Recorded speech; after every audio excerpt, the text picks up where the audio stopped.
Hello everyone, আসসালামু আলাইকুম। আশা করি সবাই ভালো আছেন। এসটি জব নিউজ চ্যানেলের পক্ষ থেকে আপনাদের জানাই শুভেচ্ছা ও অভিনন্দন। বরিশাল মেরিন একাডেমি কর্তৃক পাসিং আউট প্যারেড অর্থাৎ মেরিন একাডেমির শিক্ষার্থীদের সমাপনী কুচকাওয়াজ প্রদর্শন করতেছেন। তো মেরিন একাডেমিগুলো বাংলাদেশ নৌবাহিনী দ্বারা পরিচালিত হয়ে থাকে এবং মেরিন একাডেমির ছাত্রছাত্রীদের নিয়ম শৃঙ্খলা সব কিছু নৌবাহিনীর ডিসিপ্লিনের উপর নির্ভরশীল। অর্থাৎ সামরিক বাহিনী যেভাবে নিয়ম শৃঙ্খলার মধ্যে চলে থাকে, মেরিন একাডেমির সদস্যরাও ওইভাবে চলে থাকে। আর বাংলাদেশ নৌবাহিনীর নেই, তারাও সাদা পোশাক পরিধান করে থাকে।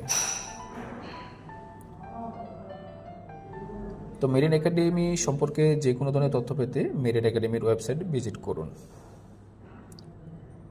সুন্দরতম একটি মনমুগ্ধকর প্যারেড ছিল বাংলাদেশ মেরিন একাডেমি বরিশাল। তো ভিডিও